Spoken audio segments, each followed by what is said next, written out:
சாப்பிட என்ன செஞ்சீங்க? இந்த பிள்ளைகளுக்கெல்லாம் லீவ் விட்டாங்க. தினம் ஒன்று கேட்டா இம்சப்படுத்துதுங்க. காலையிலே பூரி போட சொன்னாலுங்க, அதை தான் போட்டு கொடுத்துட்டு சாப்பிட வச்சுட்டு நானும் சாப்பிட்டு வந்தேன். நான் இட்லி தான்க்கா அவைச்சேன். யாரு மெனக்கெட்டு நின்று பூரியெல்லாம் போட்டுட்டு இருக்கிறது, அதுக்கெல்லாம் நேரம் ஆகுங்க்கா. ஆமா, தினமும் வர என்ன சமைக்கிறோம் எதை சமைக்கிறோம்னு கேட்குறேன். கேட்டுட்டு தெரிஞ்சு என்னடி பண்ண போற? அது ஏன்க்கா கேட்குறீங்க?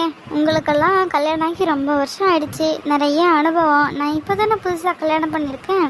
என்ன சமைக்கிறதுன்னே தெரியறதில்லக்கா. அதுதான் உங்ககிட்ட கேட்டு நான் ஒரு நோட்டில் எழுதி வச்சுப்பேன்.